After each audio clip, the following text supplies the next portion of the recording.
April 1912 marked one of the most terrible tragedies in the history of the world. The most unsinkable vessel, the pinnacle of engineering at that time, the huge Titanic, sank. On that dark, moonless night, the ship had many chances to save its passengers. There was another ship just a few miles away that could have saved the Titanic, but it didn't.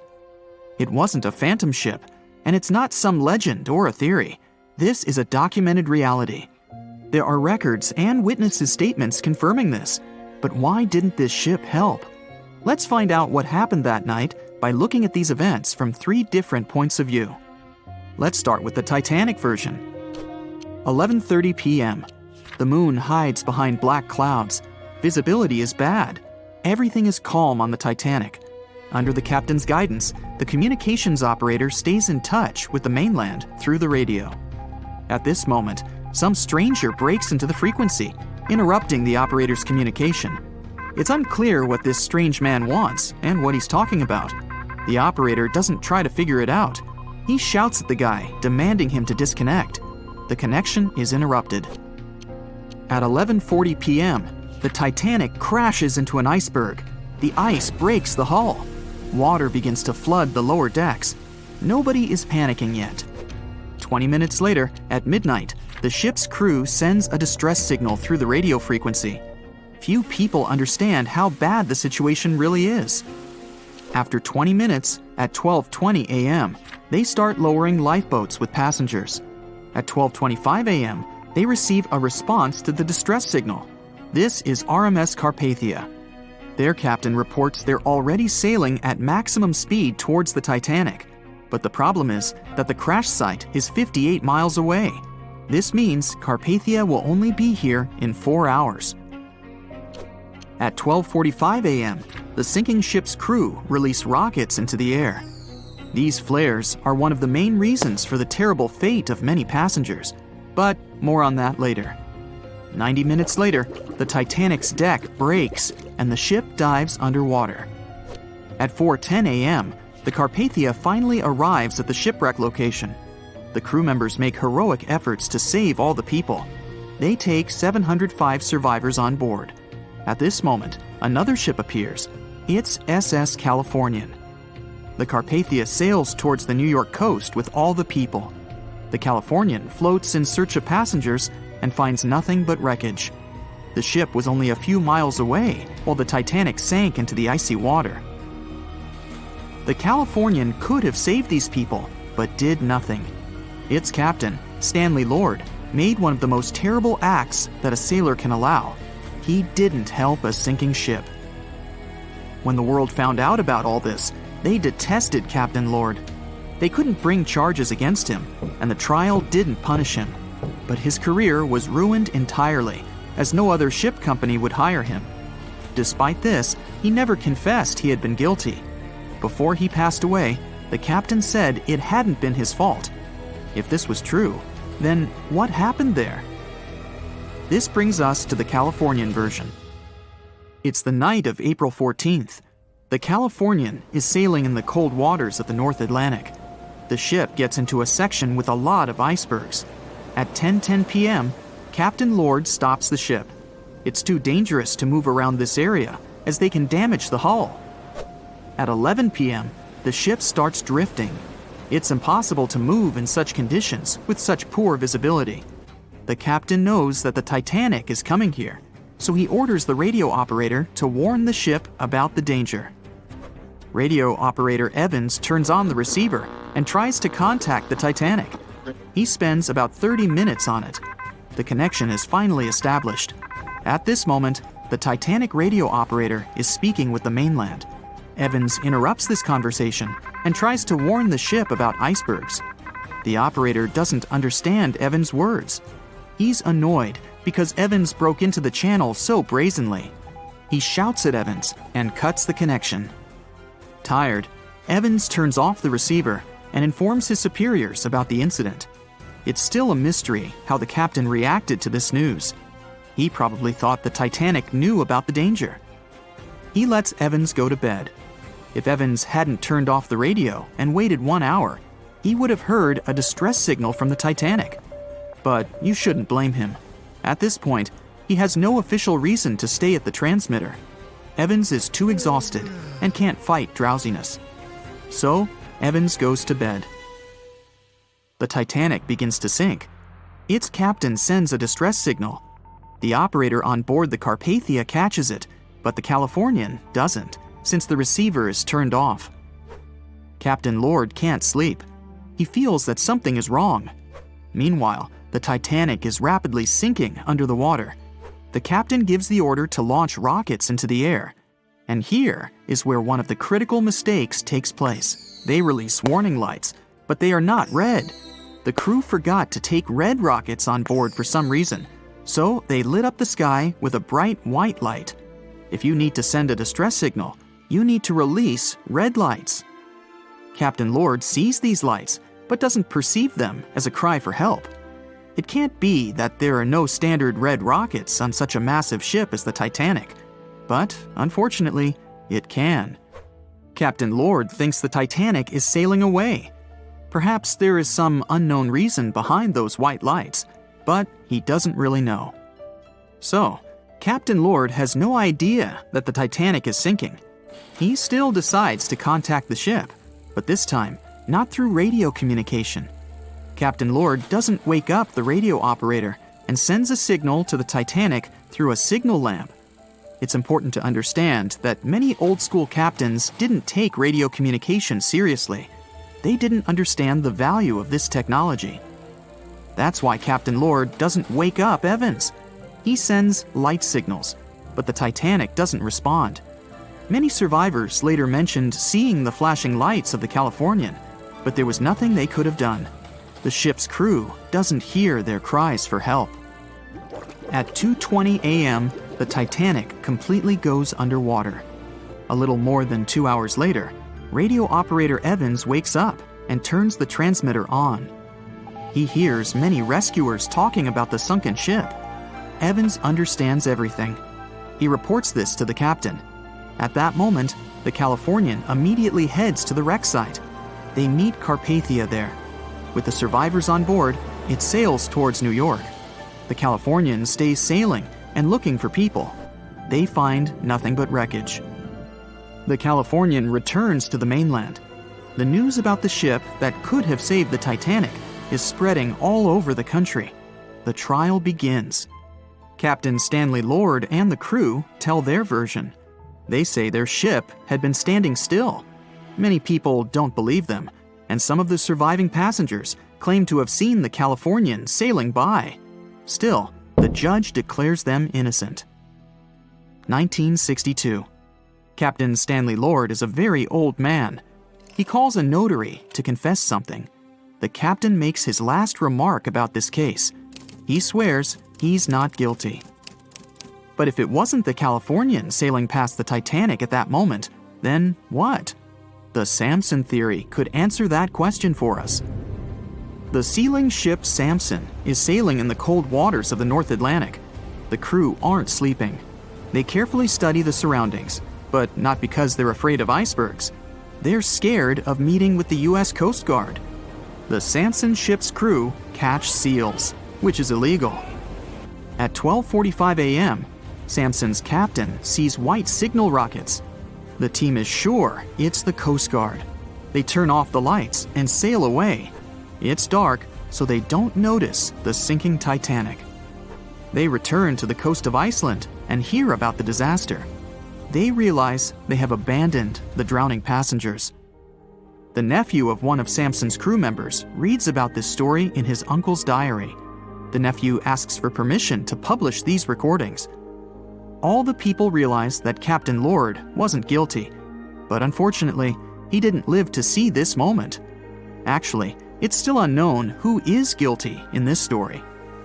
2 ships were nearby the Titanic. Their captains were adequate people. They would have helped save all the passengers. Their fault was that they couldn't understand what the Titanic wanted on that dark night. Someone forgot to put red flares in the box. This small but fatal detail was one of the leading causes of the tragedy.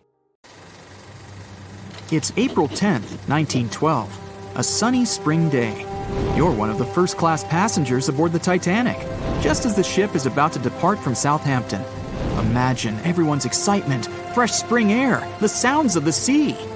You're strolling along the highest deck of the Titanic when you notice several lifeboats.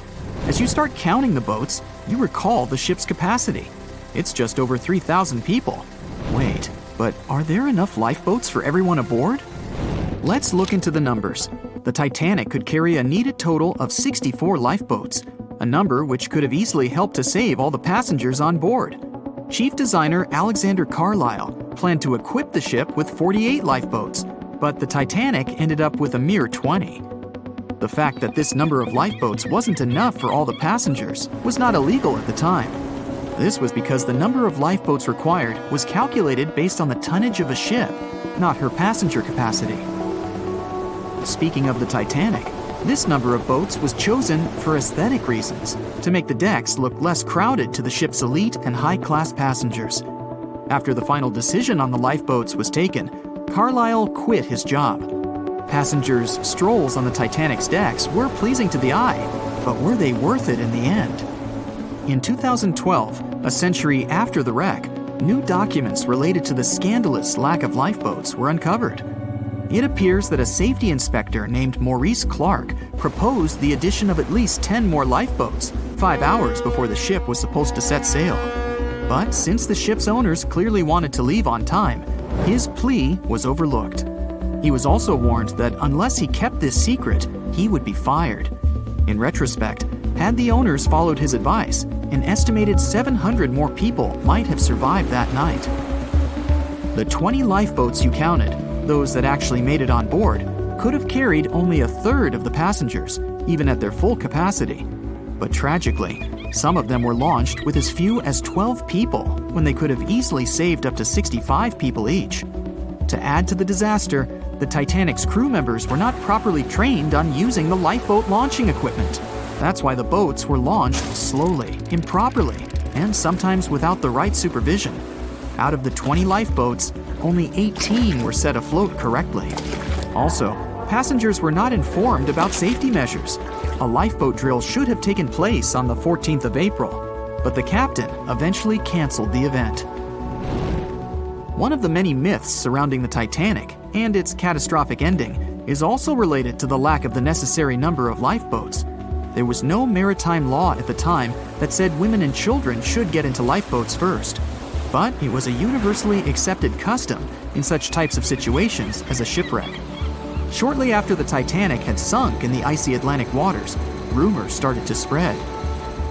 It was said that some desperate men had resorted to dressing up as women in those final moments before midnight on April 14, 1912. They wanted to get a spot on the lifeboats and have a chance to save their lives. At the same time, there's little to no evidence that any of the male passengers of the Titanic had actually done this. In any case, what happened to those 20 lifeboats that were on board the Titanic after the ship hit the iceberg? What we do know is that all these boats were launched between 12:40 a.m. and 2:15 a.m., with a total of 718 people on board.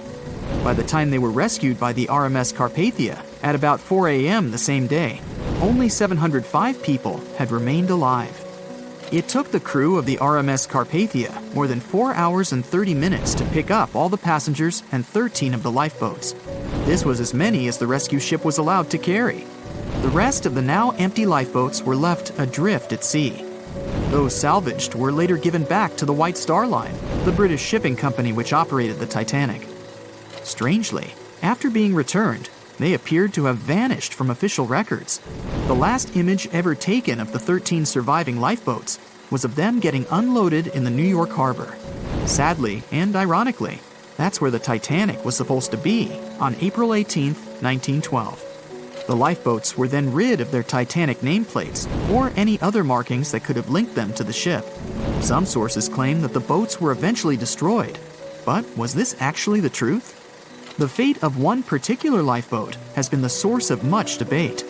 Collapsible Boat A, the last one to leave the ship, was retrieved by the RMS Oceanic a month after the crash. At that time, it was a shocking 200 miles away from the spot where the Titanic had sunk.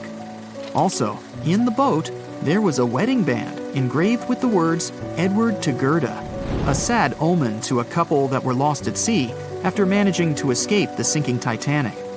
Later identified as Edward and Gerda Lindell, the couple was traveling from Sweden to the US to relocate. Some accounts claimed that Mr. Lindell did, in fact, make it to collapsible boat A, but his wife wasn't as lucky. Neither were ever seen again, and the wedding band was eventually sent to Gerda's father. The recovery of collapsible boat A was recorded in both photographs taken by the crew on board the RMS Oceanic and by a detailed handwritten account of a fellow passenger. They claimed that the lifeboat had looked more like a piece of wood carried by the waves than an actual boat. The first lifeboat to depart from the Titanic was Lifeboat number 7. It was dubbed the Millionaire Lifeboat. It's rumored that the 12 passengers on board might have bribed the crew to row away to safety instead of allowing others to jump in. In 2015, some of the items recovered from this lifeboat, including a lunch menu, a ticket, and a letter from one of the passengers, were auctioned for up to $70,000 by a New York auctioneer. Soon after the Titanic catastrophe, it became mandatory for all ships to be equipped with enough lifeboats to carry all the passengers and crew. It's more likely that the Titanic lifeboats, being relatively new equipment at the time, were refitted to be used on other ships, such as the RMS Olympic, which was the Titanic's older sister. Some of them may have been sold off to private collections, or even left to rot. After all, they were seen as a source of bad luck, and most people were unwilling to use them again on other ships. Unfortunately, all the information about their whereabouts is hard to confirm now. No official statement from the owners of the lifeboats was ever given after their rescue. But although nothing appears to have remained of the original lifeboats, some full-sized replicas exist on display in museums in Falmouth, England, and Belfast, Northern Ireland. One of the few surviving White Star Line lifeboats did not, in fact, belong to the Titanic, but it did have a striking connection to the cursed ship. This boat is the restored Lifeboat 6 from the RMS Oceanic, which helped to recover Titanic's collapsible Lifeboat C. It was said to be owned by a private collector, but similar to the Titanic's lifeboats, we don't know anything about its location today. As for the nameplates and other identification marks of the lifeboats, the White Star Line seems to have kept them. Because some of these items were later auctioned and sold to interested collectors, even Rick Springfield supposedly got hold of one of the nameplates. One particular nameplate was already missing by the time the White Star Line employees had reached the lifeboats. It was the nameplate of Lifeboat number 8, which had been taken by a sailor named Thomas Jones. He later gifted it to another Titanic survivor, the Countess of Rothes, along with a letter acknowledging the bond they formed on the night of the shipwreck. You can find other similar items on display in different museums, such as Larne Museum and Arts Centre in Northern Ireland, or Worcester City Art Gallery and Museum. To be fair, some experts claim that even if there had been more lifeboats on board the Titanic, there simply might not have been enough time to launch them all. That's how severe the impact was. Many researchers say that everything was happening so rapidly after the ship had hit the iceberg that it's astonishing that so many passengers managed to survive.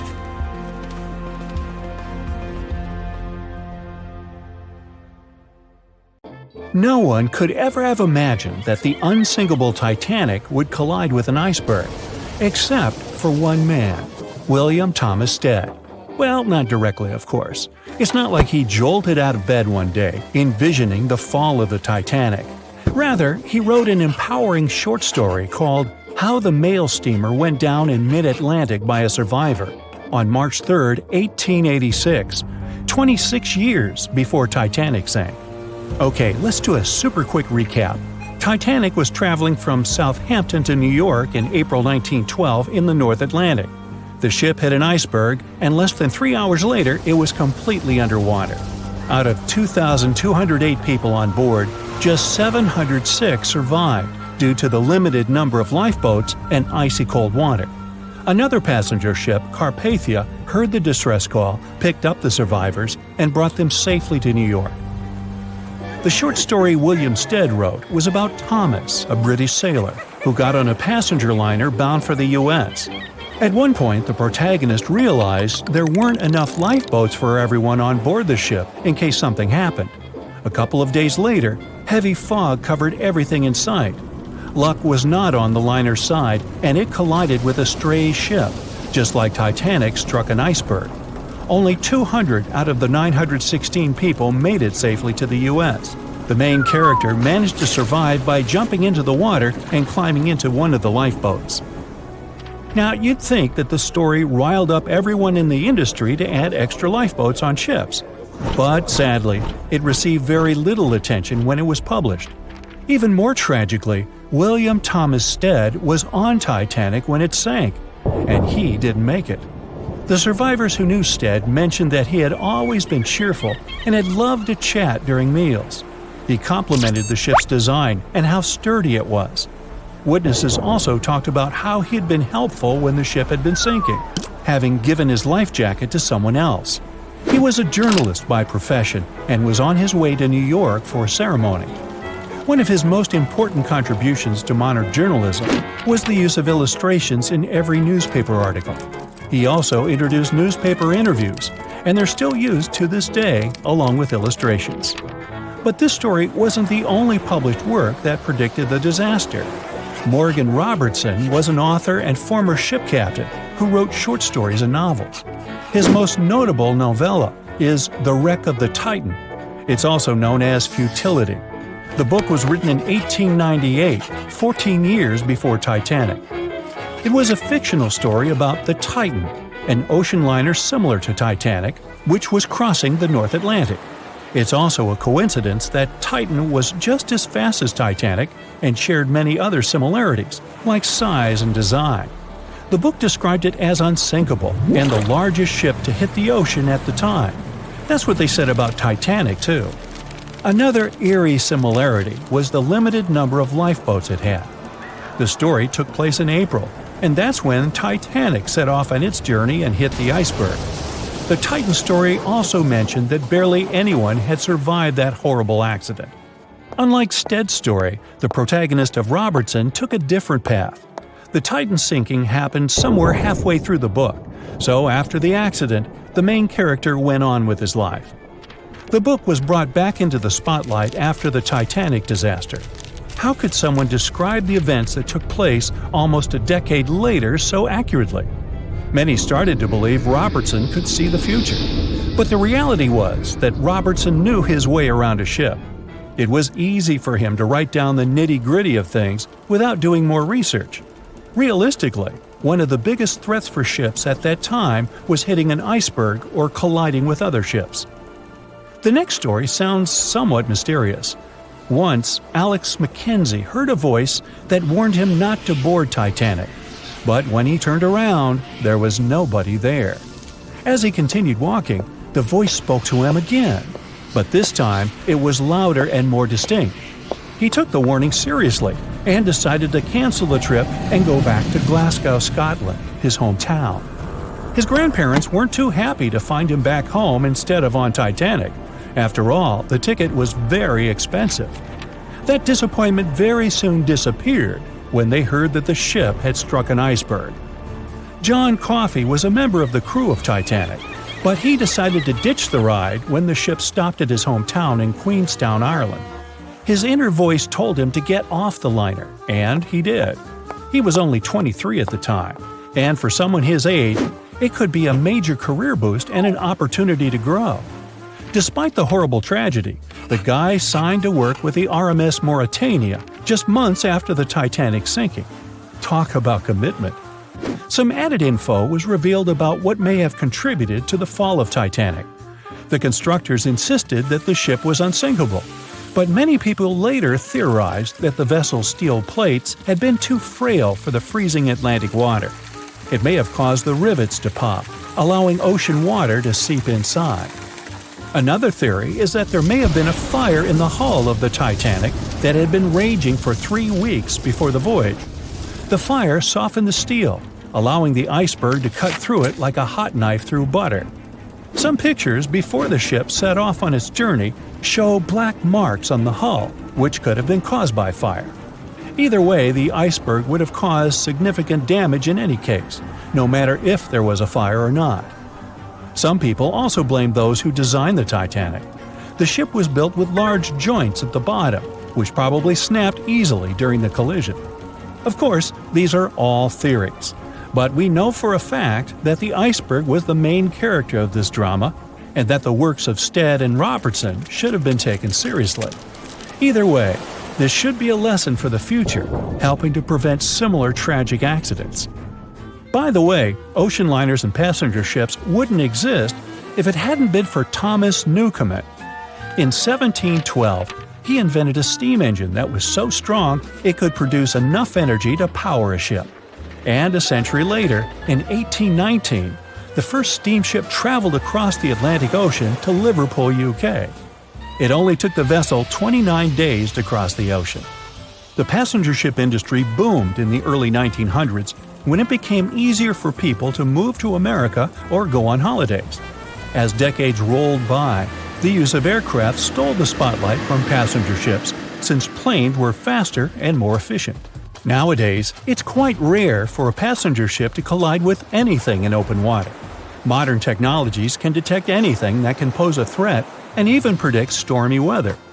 Cruise ships these days are giants compared to the vessels of Titanic's era. Modern ships can carry almost twice the number of passengers and have amenities folks back then could only dream of. Most cruise ships these days have several restaurants to choose from, multiple swimming pools, and game rooms to catch a break. If you're in the mood for some fun, you can watch live performances. Don't forget about the helicopter pad, because why not? Don't worry if you start feeling unwell. The in-house doctors are always there to help any passenger in need. And these ships are only going to get bigger. Putting Titanic and a modern cruise ship side by side is like comparing a Corgi to a Doberman. Back then, Titanic was the biggest and most cutting-edge vessel anyone could dream of. So, who knows what the future of cruise ships can hold? We might even have entire cities floating around. That would be a really big boat. In the Titanic movie, you won't see any fumes above the fourth funnel of the legendary ocean liner, and it's not a mistake.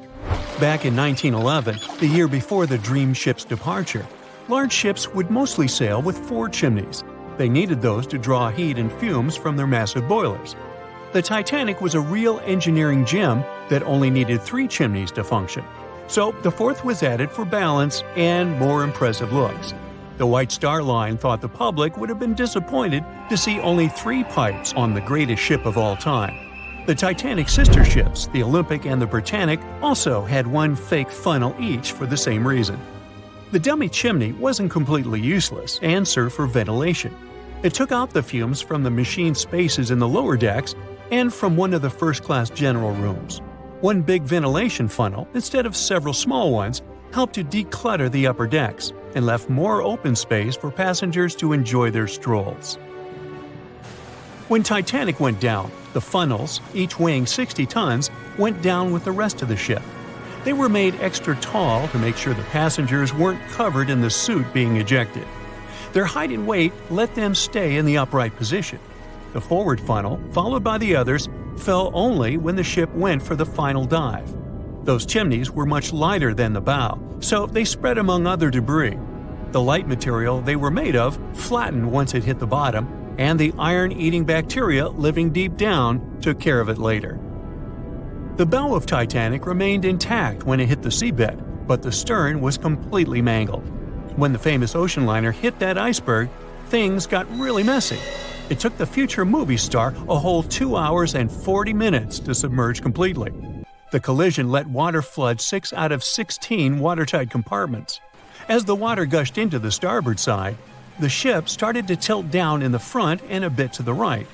By midnight, the damaged compartments were spilling water into others, and it was chaos because these compartments were only watertight horizontally.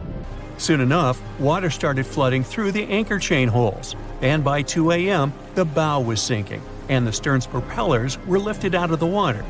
The ship kept flooding until the moment the bow went underwater, and the stern shot up almost 45 degrees. The weight of those massive propellers stressed the ship's midsection. The steel just couldn't handle it and failed. Survivors described that moment as some loud noise, like breaking china or falling gear. That was the Titanic's upper structure giving in.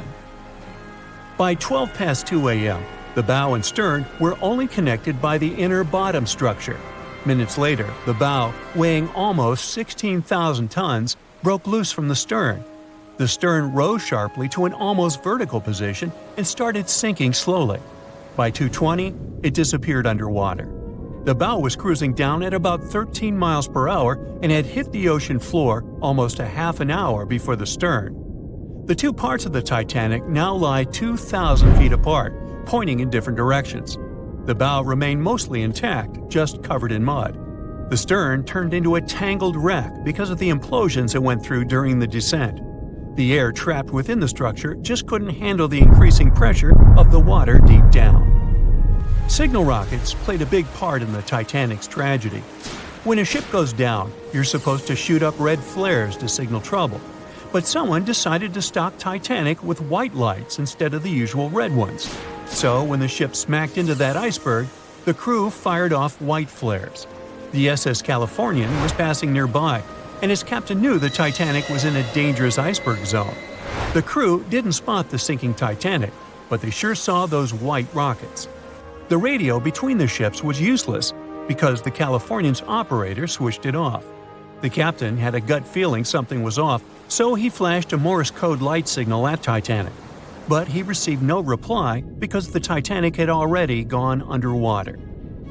There was another ship, Samson, sailing alongside the Titanic. It had plenty of illegally hunted frozen seal meat from Canadian waters abroad, so it was sailing with lights off to remain unnoticed. When they saw the Titanic's white rockets, they thought it was the Coast Guard and zoomed away. Samson didn't have a radio, so they couldn't find out about the ongoing disaster. The crew got the news about Titanic only when they got to the coast of Iceland the following month. There have been many theories to explain the Titanic tragedy, and one of the recent ones says that there was a fire involved. An Irish journalist went full detective for decades, digging into the mystery, and stumbled upon a game-changer. He came across a photo album that had been hiding from the public for a century after the tragedy. In the pictures, taken at the Harland and Wolff shipyard in Belfast, Northern Ireland, just over a week before the liner sailed, you can clearly see a massive 30-foot black spot on the ship's hull. Maloney researched the photos and eyewitness testimony from the time and claimed that a fire spontaneously broke out inside of one of Titanic's enormous coal bunkers. It was raging for a whole 3 weeks and messed with the metal, critically weakening a crucial segment of the ship's hull. Back then, most ships had just one hull, so it was the only skin the Titanic had. That's why the Iceberg managed to punch a hole through the ship so easily. If it hadn't been for the fire, the Titanic might have shrugged off that iceberg collision. The company operating the liner knew about the fire, but they decided to conceal that fact. They didn't want any negative stories in the press as they faced some serious competition in transatlantic voyages. The Titanic was sold out, so they stocked up on coal and made it sail. The moon might have also played a role in the sinking. Our satellite heavily affects tides on the Earth. The closer it is to our planet, the stronger the tides are because of the increasing gravity of the moon. Back in 1912, the moon was so close it made several glaciers in Greenland break apart. Massive chunks of ice that broke off from the glaciers started floating south. The supermoon event came just 6 minutes after a spring tide. During new and full moons, the alignment of the moon, the Earth, and the sun makes their combined gravity reach its peak. And the day before, our planet had come the closest to the sun that year, which made the gravity even stronger. This mixture of events created perfect conditions for one of the most powerful tides in history. It created the perfect conditions for the icebergs breaking off from Greenland's glaciers to move freely. Opponents of this theory say that the difference in tidal force wasn't actually that big, and it couldn't have been the main cause of the sinking. The iceberg tore down the side of the ship, leaving a huge opening in the hull. It wasn't a continuous rip, and damage was caused in several places. Some experts believe the ship would have survived the iceberg if it had hit head-on. The Titanic had watertight compartments designed to prevent flooding in case of a collision. Only the first 3 or 4 of these compartments would have been flooded. This could have helped save a lot of lives. Supporters of this theory put the blame for the disaster on First Officer William Murdoch.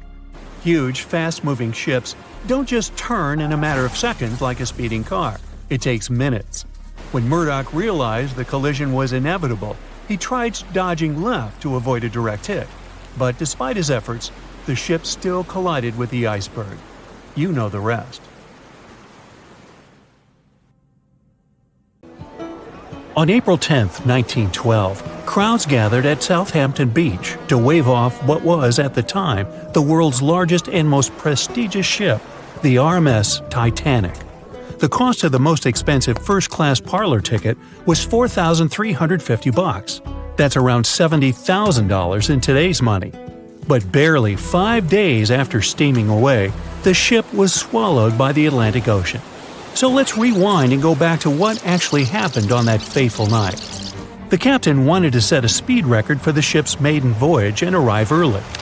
The ship was deemed unsinkable, so he went full throttle into the dark Arctic waters.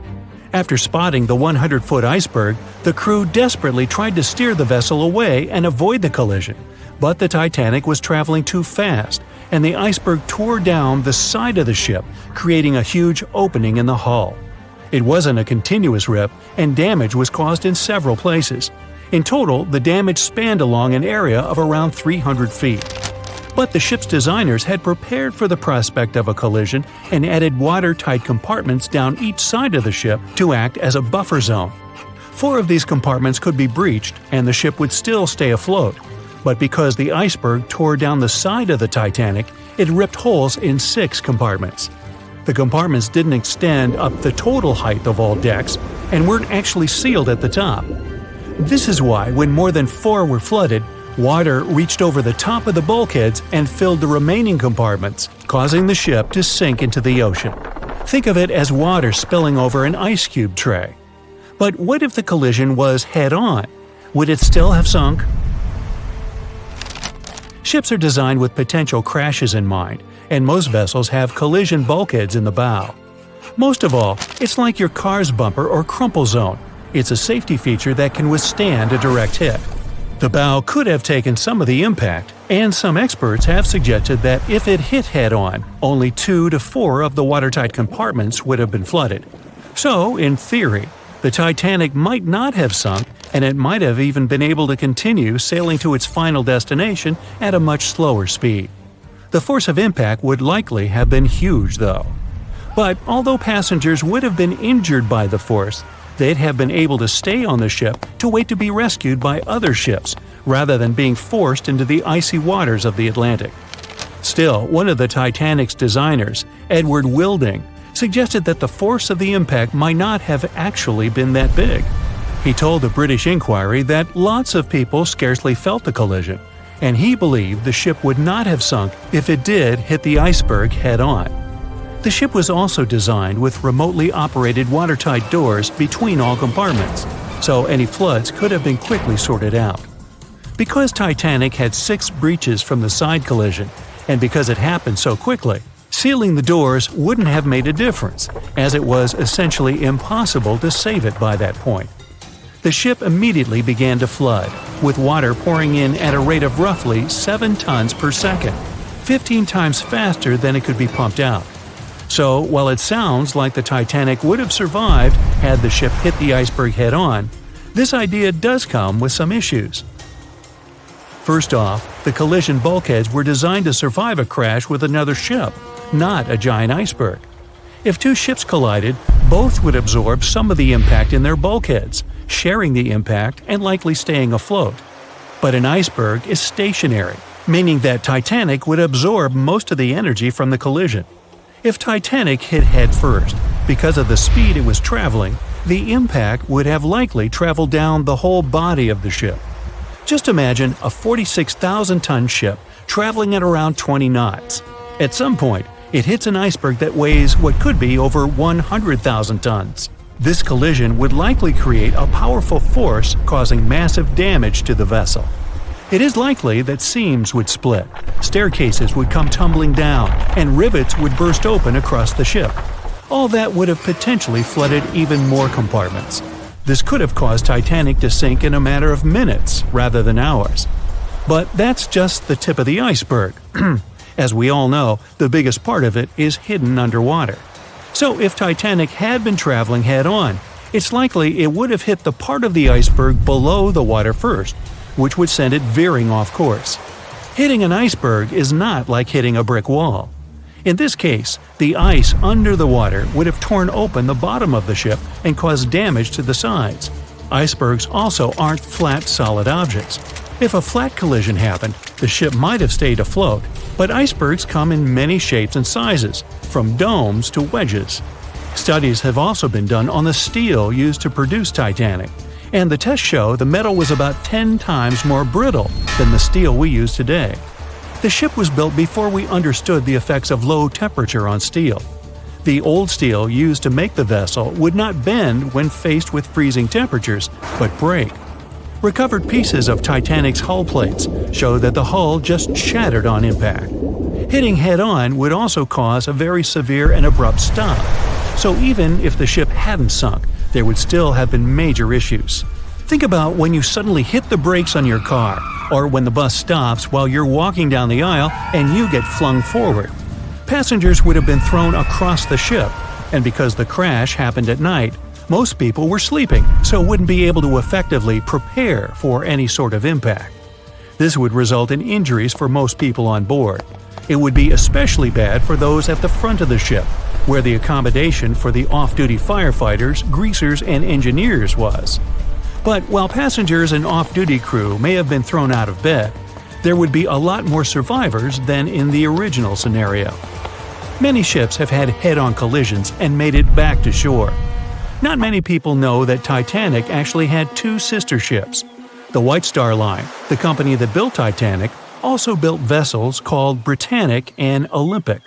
Captained by Edward J. Smith, who would later helm Titanic, the Olympic set off on its maiden voyage in June 1911.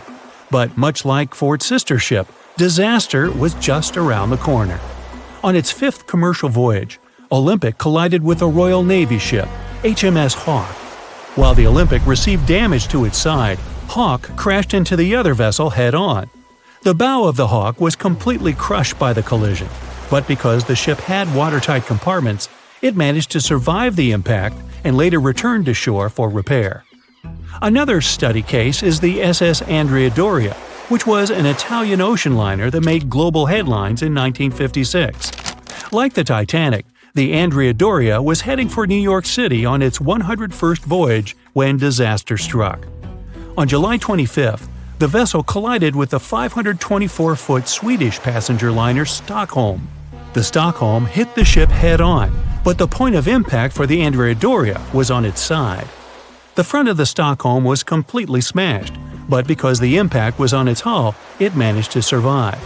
The Andrea Doria, however, sadly sank due to the collision being on the side of the ship. So these cases could suggest that maybe the Titanic would have survived had it hit the iceberg head-on. But we have to remember that the Titanic hit the thing full speed, whereas both the Olympic and the Andrea Doria were traveling slower. A beam of electric light pierces the darkness over the calm waters of the Atlantic Ocean. The Titanic is quietly making its way through the waves, its passengers asleep, when suddenly a monstrous white shape is caught in the light beam. The fateful iceberg is about to rend the side of the legendary ship.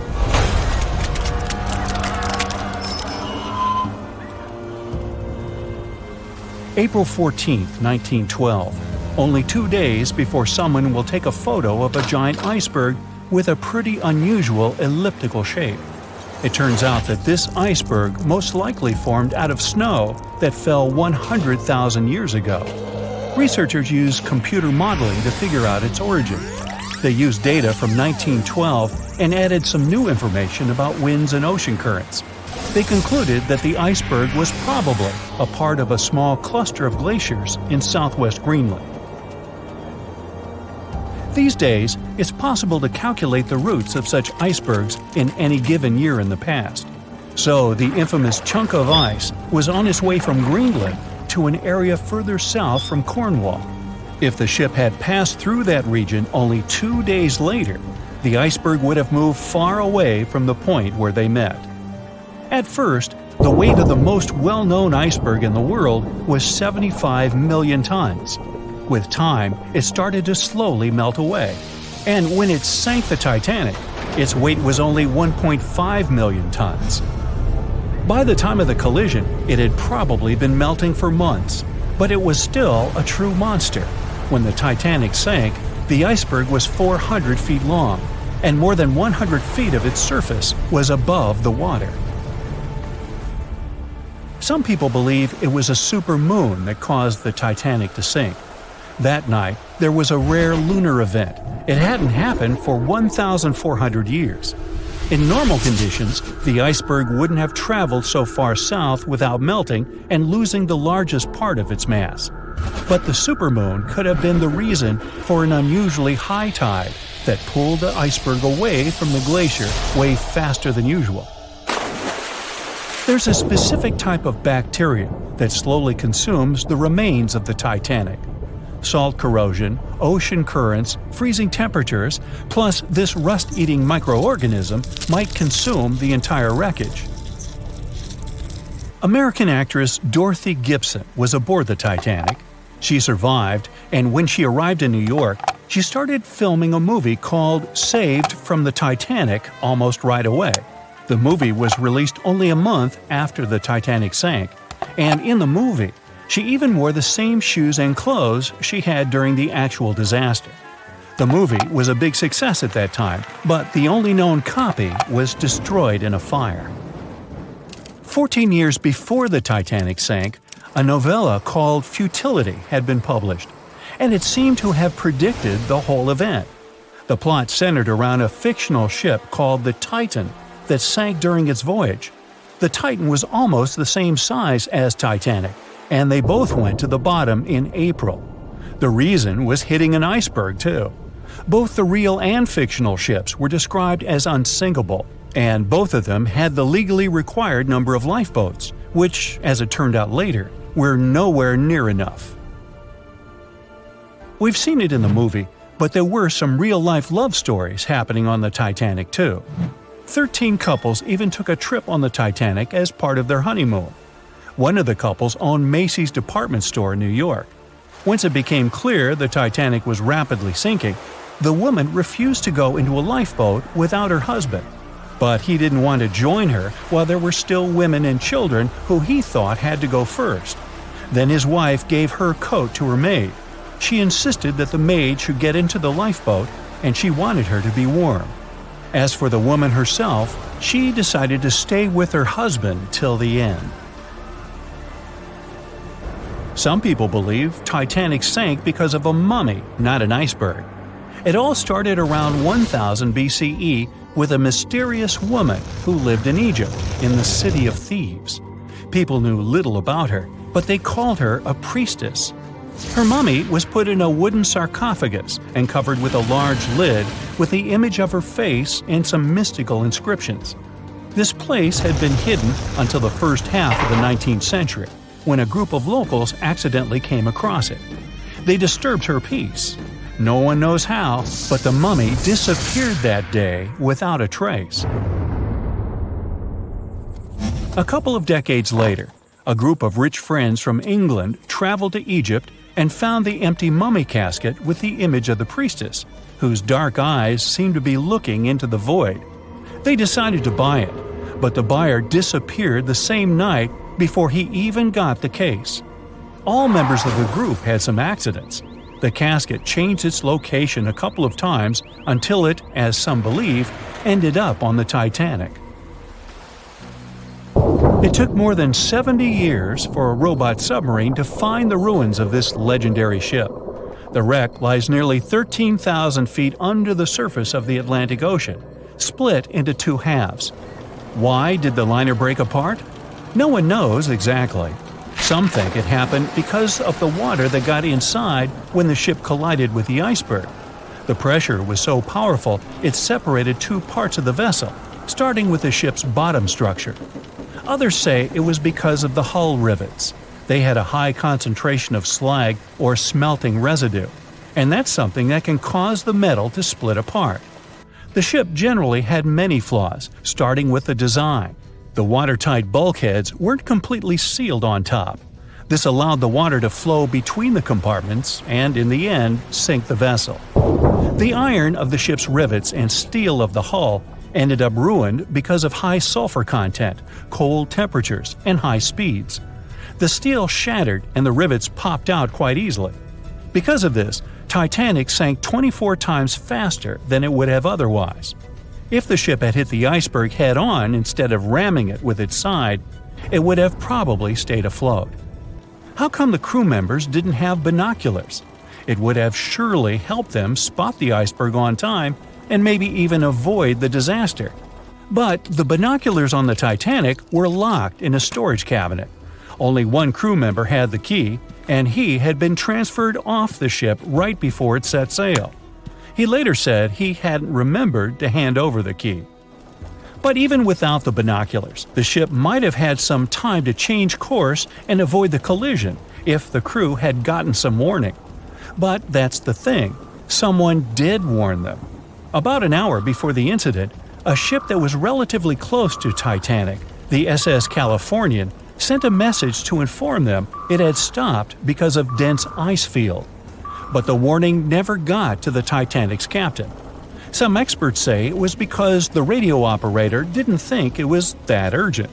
And later, the SS Californian said they didn't get a call for help from the Titanic because their radio operator was off duty. Some say the crew on the Titanic couldn't spot the iceberg on time because of an optical illusion. Atmospheric conditions that night probably caused super refraction, which could have camouflaged the berg. After all, no one actually saw the iceberg until it was too close to the ship to somehow avoid the crash. Not even a whole minute passed between the moment they saw the iceberg and the collision. It was only 37 seconds, and it took Titanic 2 hours and 40 minutes to disappear below the ocean's waves. They were on their way to the New World when a rendezvous with an iceberg crushed all of their dreams and hopes. There was panic and tears and heartbreaking goodbyes, like that of Jack and Rose. Or was there? Let's see how well you know the real story of Titanic. The love story of Jack Dawson and Rose DeWitt Bukater was inspired by true events. What do you say? Is it a myth or a fact?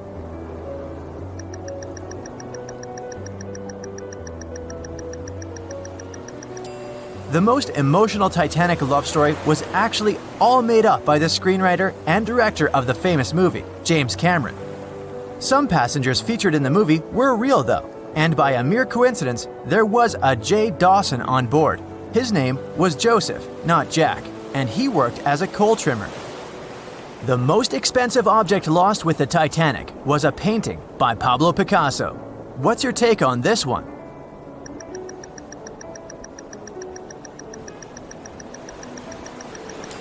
It's a myth, another one given to us by the famous movie.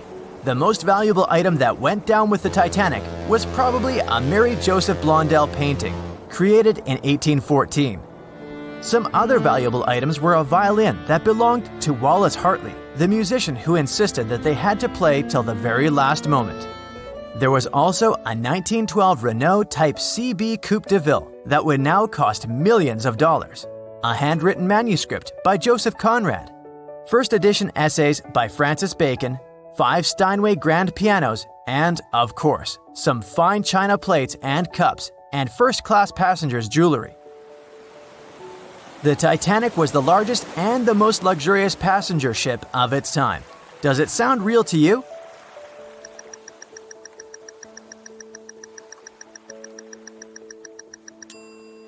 Yep, it's totally true. In April 1912, the Titanic was the largest ship ever built. It was 882 feet long and had a maximum passenger capacity of 2,435 people. That's not a lot compared to the largest cruise ship of today, the Symphony of the Seas.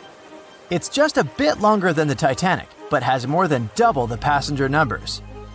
And yes, no other cruise liner has probably beaten the Titanic in terms of luxury to this day. It costs more than $200 million to build in today's money. The tickets were also quite expensive. Duh! First-class tickets ranged in price from $1,700 in today's money for a berth up to $50,000 for one of the 2 parlor suites. Second-class tickets were $700.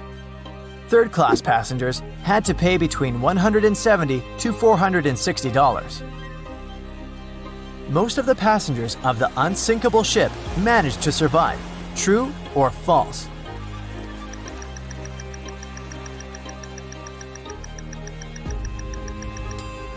Sadly, it's false. Only 37% of all the passengers actually survived the meeting with the Titanic. Around 61% of the first-class passengers, 42% of the second-class passengers, and 24% of the third-class passengers made it out alive. The Titanic was passing through the Bermuda Triangle when things went wrong, and that's probably why it sunk. What do you say? Myth or reality?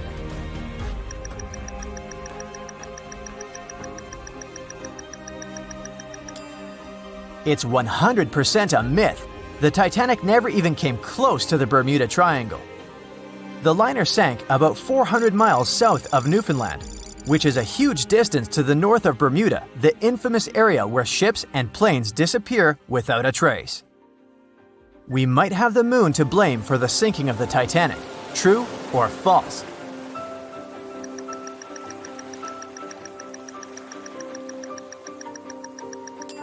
This one is true.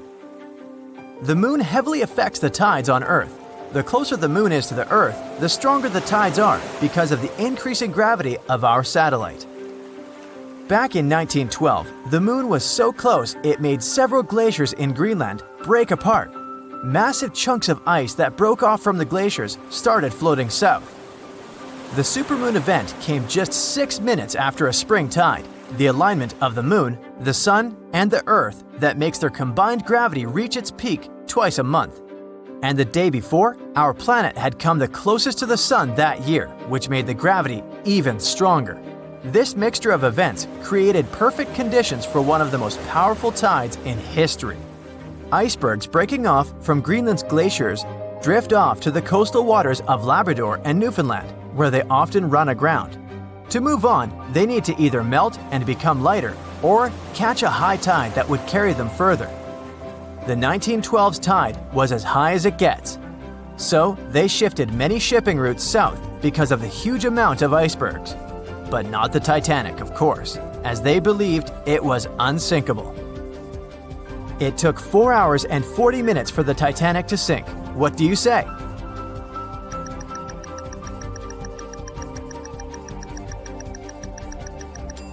It's false, and if you're a Titanic expert, you definitely know it was actually 2 hours and 40 minutes. And this was slow enough, given the damage caused by the iceberg. It didn't sink faster, thanks to the ship's construction. There were 16 watertight compartments in the lower part of the ship. They worked as a lifeline.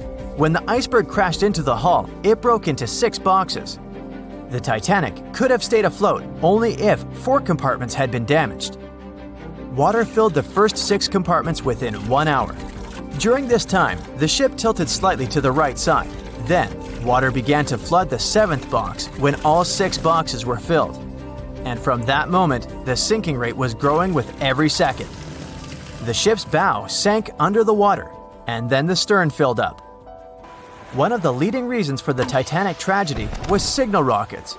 True or false? What's your take on it?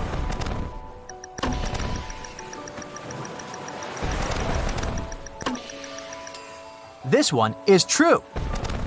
When any ship sinks, the crew members must release red flares. It's a signal to all nearby ships that someone is in trouble. But for an unknown reason, someone put white lights in the Titanic's rocket box. When the ship crashed into an iceberg, the crew members released white flares. Another ship, SS Californian, was nearby at the time. Its captain knew the Titanic was going through a dangerous iceberg area. The crew of this ship didn't see the Titanic in the dark, but they noticed white rockets. Radio communication between the vessels didn't work. The SS Californian operator turned off the receiver. The Californian captain felt that something was wrong, so he sent a Morse lamp signal to the Titanic. But it was too late. The ship was already underwater, so no one could respond. Another ship, Samson, was sailing alongside the Titanic. It drifted with lights off since it was catching seals, and that's not legal. When the captain saw the Titanic's white rockets, he thought it was the Coast Guard. So Samson sailed away as fast as they could.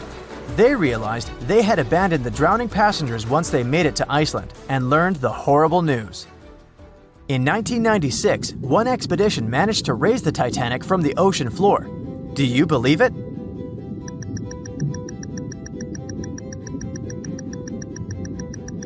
If you don't, you're right. There were different ideas on how to raise the Titanic, from doing it with compressed air to putting it in wire mesh and covering it with liquid nitrogen, or using giant magnets. The only real attempt to raise the Titanic was made in 1996, and it failed dramatically.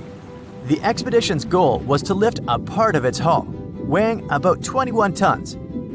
It would still have been the largest piece to see the sunlight again, if the operation had succeeded, that is. They lowered 4 large bags filled with diesel fuel to the bottom of the ocean and attached them to the hull plate. Then, the fuel bags were released and they started lifting the pieces on their own. The plate was about 200 feet below the surface when the weather got rough. The expedition members decided to tow the part to calmer waters around 80 miles away. Long before they reached the towing destination, half of the plate broke off and sank to the bottom again. 2 of the lifting bags seemed to have broken loose and the hull went down. The Titanic will most likely crumble to dust halfway up if someone tries lifting it again. So, how many correct answers do you have? Let me know in the comments below. Can you guess how many theories of the Titanic's sinking exist? Right, loads, including a theory of my own, which I'm going to share with you today. And then you can decide which one seems most likely to you. One Piece theory. The very first version of the events was the One Piece theory. It's very simple and basically claims that the sinking happened without any breakups. 2:15 a.m., the ship collides with an iceberg. 2:18 a.m., the lights go out. The ship reaches an angle of 45 degrees and then quickly begins its final plunge into the ocean depths. 2:20 a.m., only about 3 minutes later, the RMS Titanic disappears under the surface of the ocean for good. The liner doesn't break, it just goes down as a whole piece. Of course, this can't be true. In April 1912, the Titanic was not only the largest ship in the world, but also the largest ship ever built. It's hard to believe that such a heavy vessel could have gone down without breaking. That's just impossible. Well, I mean, you can't blame the theorists. Before we found the wreckage, there were no other theories. Wait a minute, or were there? The day after the disaster, the survivors gave their interviews. They talked about what had happened, and some of them claimed that the ship had actually broken in two when it had been flooded. For example, Jack Thayer, a 17-year-old boy, outlined the sinking as he remembered it, and L.D. Skidmon drew a sketch based on his description. The picture clearly showed the ship breaking in half. But no one believed Jack or other witnesses. There was no evidence, so their claims were received with a grain of salt. But in 1985, things changed. First, breakup theory. That's when Robert Ballard found the wreckage of the Titanic in the depths of the ocean. When people saw the wreckage, it became clear that Jack and the other survivors had been right. The Titanic did indeed break in two when it sank. So it's time for a new theory. 2:15 a.m. The keel breaks, the starboard list eases, and the hull continues to bow and crumble. 2:17 a.m. The galley sections break off. The towers immediately drop under their own weight. The lights go out. The stern is pulled into the air. The bow breaks off and starts sinking. The aft is barely hanging on to the starboard side of the stern section superstructure. The stern section slowly lists over to port as it begins sinking again. It rises up one last time and pivots in a semicircle as it sinks. It all sounds pretty convincing, right? But people began to find plot holes in this theory. For example, the Titanic couldn't have held together until it reached such a high angle. the breakup would have had to begin much earlier. This only meant there was still a vast field for research and speculations. So people started to come up with their own possible scenarios. How about we look first at the ones no one likes? V-break and Aaron 1912 V-break. According to the first breakup theory, the Titanic reached a high angle, and the weight of its unsupported stern caused it to crack from the top down. But it's physically impossible. So, are there any other ideas? In 2006, Roger Long, a naval architect, decided to research a so-called V theory. 2:17 a.m. The breakup begins at a shallow angle, perhaps as little as 11 degrees. The upper structure fails and starts to crack.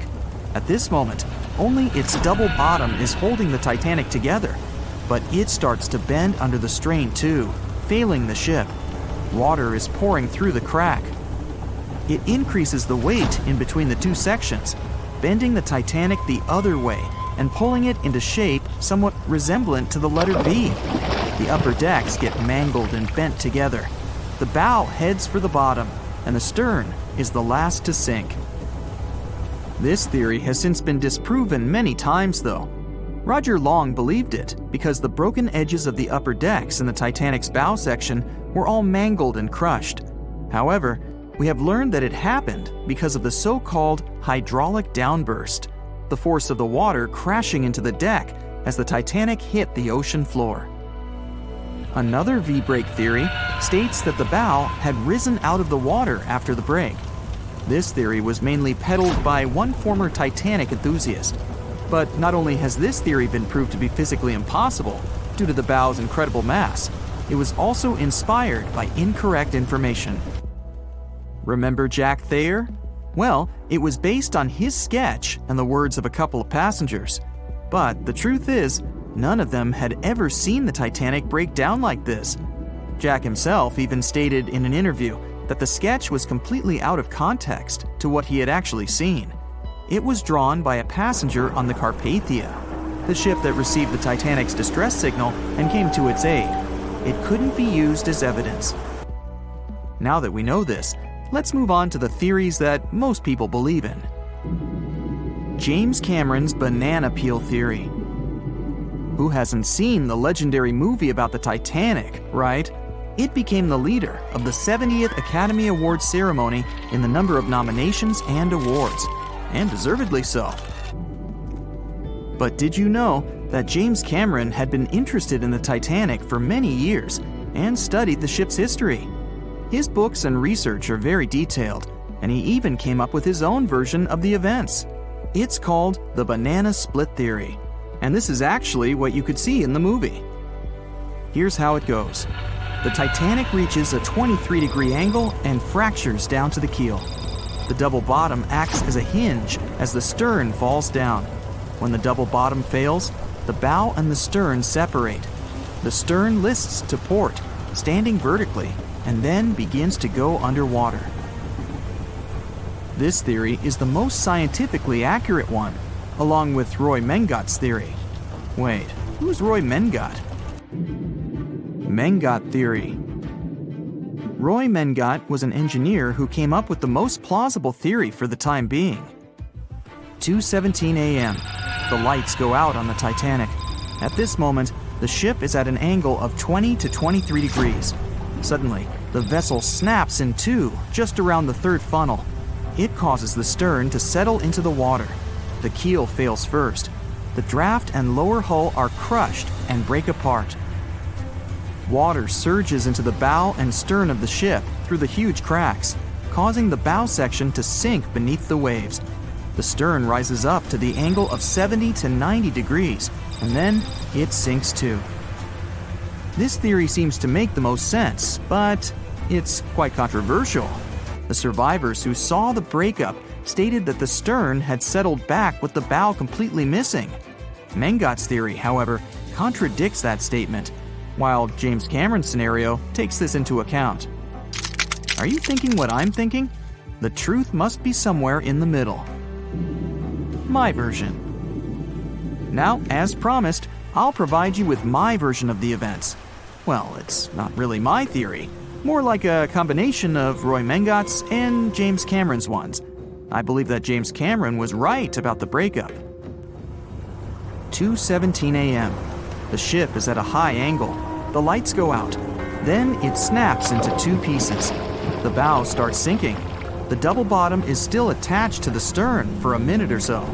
Once the double bottom fails, the two parts separate and the bow goes down. Then, as Mengott said, the stern rises up at a high angle, and then it begins to sink vertically. It might have actually happened because the survivors stated that they had seen a clean break. This means it couldn't be hidden. And they had also seen the stern staying vertically in the air for a long enough time, probably a few minutes, before disappearing. Anyways, all of these are just speculations. Regardless of how the Titanic broke apart and sank, it was a great tragedy. It's already been 110 years since the Titanic collided with an iceberg and sank. Did you know that in 2022, the Blue Star Line Company is completing the construction of an exact replica of the Titanic? Called the Titanic II liner, the ship will be sent sailing along the same route with 2,400 people on board. Let's hope that everything goes well for them. You know SOS, don't you? 3 dots, 3 dashes, and 3 more dots. It's an easy enough signal to tap out in Morse code. It means save our souls or save our ship. The crew of the legendary Titanic had been desperately trying to send this signal for 2 hours the night of April 14, 1912. There were other ships not too far from the spot where the iceberg took down the mighty Titan of the sea. But the call for help seemingly disappeared before it could reach them. The passenger ship SS Mount Temple did pick up a signal and tried to respond, but the Titanic never got the answer. So what was silencing the ship's cries for help? Some unknown Bermuda Triangle of the North Atlantic? Consider this. Eyewitnesses say the sky was painted with a brilliant aurora borealis that cold, fateful night. Beautiful, yes, but on that day, the northern lights may have sealed Titanic's fate for good. You see, the aurora borealis forms thanks to geomagnetic storms. Sounds complicated, but those are basically fluctuations in the Earth's magnetic sphere. And what causes those is the sun itself. The magnetic sphere is like a protective bubble that surrounds our planet. It blocks harmful solar rays, winds, and other cosmic dangers from reaching us. Without it, life on our planet wouldn't be possible. Earth would look more like Mars. You also have it to thank for compasses pointing north. Experts know the Earth's magnetosphere affects navigational equipment, or disrupts it. Which brings us back to the Titanic.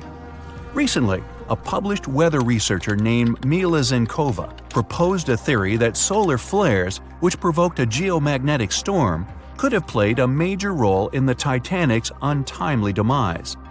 Solar flares make themselves known on Earth all the time. Some people are especially sensitive to the magnetic storms they cause. These unlucky folks can feel weakness, fatigue, headaches, and even mood swings. On usual days, the pressure is the same on both sides. The magnetosphere blocks all the bad stuff, and we're all happy. But sometimes, explosions occur on the sun. They can be massive, Earth-sized. These flares shoot out a wave of charged particles that collides with the magnetosphere at high speeds. Our protective bubble then goes on the defense. It shrinks, deforms, and pushes those particles toward the poles. Enter those brilliant lights dancing above the Titanic that night. In the north, we know it as Aurora Borealis. In the south, Aurora Australis, or the Southern Lights. When the magnetosphere pushes those solar and cosmic particles toward the poles, they collide with molecules of different gases. That's why you get the range of colors. For example, oxygen can be green or red depending on the distance, and nitrogen is blue or purple. What multiple people saw that night was exactly this phenomenon, including the second officer from the rescue ship Carpathia. He wrote it down in the logbook before getting the distress call from the Titanic. But I'm getting ahead of myself. Auroras are a visible sign of a geomagnetic storm. Now, about navigational equipment. This applies to satellite and radio frequency devices. Remember, they didn't have iPhones back in the Titanic days, so the average person couldn't notice their gadgets going haywire. But navigational devices and wireless telegraph did exist and were actively used. Rewind back to the Middle Ages, when sailors noticed that, on some days, compasses wigged out. The arrows spun in all directions, and people back then had no idea why. It wasn't until the 18th century when French scientists found out that such problematic days occur at the same time as black spots appearing on the sun. Solar flares. The mystery was solved. Now, the Titanic had the most advanced, well-known radio equipment at that time. They tested it thoroughly to make sure it worked for distances up to 2,000 miles away. Titanics passed them all. On April 10, 1912, the massive liner left Southampton and set off for New York. The very next day, the crew started getting the first reports of drifting icebergs and ice fields. They put dots on the map to mark the coordinates and let out a sigh of relief. All the troublesome spots were north of the Titanic's planned route. But after a couple of days, the warnings were moving farther and farther south, encroaching on the majestic ship. On April 14th, Captain Edward Smith decided to change course to the south in hopes of bypassing the ice.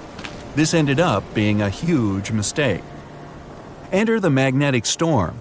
If it was throwing the navigation equipment off, even by a tiny error of half a degree, the captain could have been mistakenly taking the ship right toward a cluster of icebergs. What's even worse, the radio operators ignored warnings coming from other ships. That, or they simply forgot to hand them over to the captain. As hired contractors from the radio company, they were more interested in transmitting paid telegrams from passengers on that luxurious liner. The radio transmitter kept going out of order that evening, probably because of all this private traffic. When it was finally fixed, operator Jack Phillips received another message from the SS Californian at 10:30 p.m. Their operator was trying to warn Phillips about the coordinates of drifting icebergs, but he paid them no attention. He was nervous and in a hurry. Was the magnetic storm to blame for his frayed nerves and bad mood? We can only speculate. But as you know, some people are more sensitive to these things. The weather was fine, the ocean was calm, the water was smooth as glass. Despite all the warnings, the ship continued to sail at a maximum speed of over 22 knots. An hour later, Titanic collided with the infamous iceberg. On April 15th at 12:14 a.m., in the middle of the night, Titanic's operators started to transmit the first emergency signals. The SS Californian was sailing just 20 miles from the Titanic. They could have easily come to a quick rescue. But 10 minutes before the disaster, the Californian's radio operator had gone to bed. He was the only one who understood Morse code on the ship. According to this new theory, the magnetic anomalies possibly blocked Titanic's messages to other ships. For example, the steamer SS La Providence didn't receive any signals from the sinking ship at all. Yet they were still getting transmissions from another giant, the Olympic, which was 500 miles from the Titanic. That night, the signals were acting strange. They simply got lost somewhere in space, or they were like a jumbled riddle, impossible to solve. The SS Mount Temple did get a message and rushed to Titanic's aid. But as fate would have it, the rescue ship got stuck in ice. She did arrive at Titanic's last known coordinates, but the luxury liner was nowhere to be seen. So were the coordinates accurate at all? The steamer Carpathia was about 60 miles away. At 12:30, their radio operator told the Titanic's crew they were rushing to help. The ship famous for coming to the aid, Carpathia was going full steam ahead. But here's the odd part. At first, they headed to the wrong spot. The magnetic storm could have thrown its equipment off. Good news is the steamer did end up reaching the right place when they saw the lifeboats full of passengers. Interestingly, once she reached land, the Carpathia didn't have any problems with her equipment. The blackout happened just around the wreckage site. The following investigation blamed radio amateurs for blocking signals. We now might know otherwise. Zinkova explains that at that time, they didn't know exactly how and to what extent the sun influences the Earth. No one could have guessed that the sun could tamper with these massive ships' navigational equipment. especially one that had the best of the best at the time. There's another theory that even the moon could have played a role. Some researchers claim that in January 1912, our natural satellite was closer to the Earth than usual. It caused very strong tides and raised the sea level. Every year, icebergs break away from Greenland and stop around Newfoundland. But not that year. The increased water flow pushed them further for 3 months. And come April, they were right in the way of transatlantic ships. Unfortunately, it was a recipe for disaster when it came to the mighty Titanic. John watched on in disbelief as he drifted away on a piece of wood. In the freezing waters of the Arctic, slowly drifting away. John looked upon the vessel he had worked and lived on as it raised its enormous bow high into the sky, then broke in half, causing a sound that only a crack of lightning could replicate. Distraught and dumbstruck, believing that he, and he alone, knew the dark truth behind the demise of the unsinkable ship, the Titanic. 5 days earlier, as the Titanic set sail on its maiden voyage, John worked hard alongside his mates in the coal bunker, stocking up the coal to feed the Titanic's mighty furnace. They had stocked and stored more than John had ever witnessed on any other ship he'd worked on. But this was the Titanic, the grandest ship to have ever sailed the seas. On the Titanic, there could never be too much coal. As they left Belfast and pushed toward Southampton, there was a large bang below decks that went unnoticed. The furnace was roaring and the turbines were spinning, pushing the Titanic forward at a quickened pace. The crew cheered as the vessel moved forward, unaware of the loud, concerning noise. Arriving in Southampton, Greg came aboard, amongst hundreds of other passengers. With 13 years at sea, his vast experience included the role as a quartermaster on 6 previous ships. Ready for a new challenge aboard the greatest vessel ever made, he was looking forward to this next challenge of his career. Greg came with a wealth of experience, especially with sailing through the Arctic. His role was vital within the crew, understanding the seas around the North Pole. He would be a key lookout as they set to cross the perilous path of the Iceberg Alley. Greg had some concerns regarding the voyage. The Earth's orbit was remarkably close to the sun and the moon, causing higher tides. This would make icebergs more prominent, drifting them further away and towards the route of the Titanic as they journeyed to New York. Assessing the lookout tower and inspecting the available gear, Greg found no binoculars. This made him concerned, but the sailors just laughed at Greg. "If the deck is short on ice cubes, we'll be sure to plow right through a berg to resupply." A sailor laughed.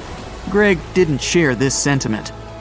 Eager to find out why they had been left short-handed on equipment, since he had such a vital role on the ship, Greg inquired further. Sadly, the officer with the keys to the binocular supply cupboard had been removed from the crew at the last minute. Greg couldn't believe something of this importance had been overlooked. For such a mighty ship with so many people aboard and crossing in a particularly perilous path, this just didn't make sense. But not wanting to be fined for breaking into the ship's property, Greg let it slide, hoping that they wouldn't need the binoculars in the end. Ultimately, if there were icebergs expected, a warning call would be made to the captain, informing of any concerns. Little did Greg know that a warning had been received, notifying of the dangers that awaited. But the telegram didn't provide the required prefix, which would have ensured direct delivery to the captain. So, the critical warning was just overlooked. John and his crew below decks prepared for departure, stoking the engines. He noticed an essence of thick exhaust, far too heavy than what would be expected from the furnaces. The crew searched throughout the lower decks. Following a thorough search, they managed to locate the cause of the exhaust. It was an ignited pile of coal within a coal bunker. Unknown when it had ignited, a buildup of coal had clearly been smoldering, slowly growing in size. The amount of smoldering coal was concerning. The alarm was raised, alerting an officer to review the matter. The officer assessed the damage and confirmed with the captain that it was deemed to be of little concern, as only minor damage had been caused. John was unsure of this assessment, as he knew that in confined spaces, surrounded by iron bulkheads, an oven-like environment arises that intensifies the heat with time. But the Titanic would power forward, making no sense to John as they had only just departed from Southampton. he was sure they would have turned back. John and his crew were ordered to shovel the already lit coal into the furnace and continue shoveling until all the smoldering contents would be contained. It was a possible but painstaking task that could take the entire journey. The continuous intake of coal would ensure the turbines would spin at a constant, accelerated pace, not what the Titanic was designed for. It was meant to be a luxurious passenger liner and not for breaking speed records. However, the crew would find enthusiasm in not only acknowledging the Titanic as unsinkable, but also as the fastest. John and his crew continued to shovel the coal into the furnace for several days. The temperature within the bow was becoming hotter every day. The bulkhead's contained heat was so severe that it became weak at the seams in the iron walls and rivets. 2 more days, lads, just 2 more days. John was laughing, trying to raise the spirits of his mates as they were working tirelessly. But as they were all laughing, joking, and looking forward to dry land, they unknowingly approached their final destination. The Titanic was speeding through the calm sea. Greg looked ahead, above in the lookout tower, keeping a keen eye out as they were in iceberg territory now. Even though the way seemed clear, false horizons could occur, creating confusion about how far objects in the distance truly were. As they were traveling in the Gulf Stream waters into the colder Labrador Current, air columns cooled from the bottom upwards, creating a thermal inversion. This incredibly high air pressure ensured fog wasn't present, providing a deceptively clear outlook. But the thermal inversion can also create optical illusions, showing the horizon further away, appearing higher in the distance, or masking whatever objects that could come before it. These false horizons could easily hide any icebergs that could be approaching. Greg knew the perils of a calm sea in the Arctic, preferring the rough waters, where it's easier to detect icebergs within waves. Peering from the lookout, Greg was looking towards the dark abyss ahead. Suddenly, within 1 mile directly in front, a formidable image quickly emerged from the dark waters surrounding. Iceberg, right ahead! Greg yelled to his mate, who quickly called to the helm and directed them to steer hard to starboard. The helmsman received the call. In the heat of the moment, he turned the wheel counterclockwise. He then realized he'd turned the wheel the wrong way and quickly went in the opposite direction. The ship aimed towards the iceberg, veering to the port side whilst reducing speed. Although there was a delay in turning the wheel, since there was a short distance from the signal and the fast pace that they sailed at, it may not have made a difference. As they approached the iceberg, it appeared as though they'd miss it, but over 87% of an iceberg is underwater. And as they came along the side, the hidden ice underneath hit the port side bow, piercing the side of the hull with a 12-square-foot tear. The ship shook, with all aboard aware that something was amiss. Amongst the confusion and fear, they were oblivious of the damage. As they gathered their bearings, 6 out of 16 compartments were quickly filling up with seawater. The hull could only withstand 4 compartments filling before sinking. Time was ticking as the Titanic made its descent into the depths. The weakened bulkhead with heated steel pillars and rivets broke under the pressure and sudden change of temperature from the ice-cold water. The call was made to abandon the ship. Lifeboats were prepared to be released, while help signals were sent out to nearby ships. The radio operator was guiltily sitting, constantly calling out to a nearby ship that had been in contact with the Titanic recently. There was steady communication with this ship over the past few days, providing warnings of icebergs since the Titanic departed from Southampton. The final warning message received was just 1 hour ago. Upon receiving the final warning, the operator ignorantly responded, "Shut up," with the assumption that their warnings of icebergs were pointless. Following this unfortunate response, the ship turned their radio off and provided radio silence. The closest ship that was responding to their distress signals was 500 miles away, too far to provide any assistance in time. There were countless mistakes that caused the Titanic's watery end, whether they contributed directly or from sheer ignorance. The most tragic of them was the number of people aboard the ship, 2,224 of them. There were only enough lifeboats provided to rescue 1,178, barely half of the people.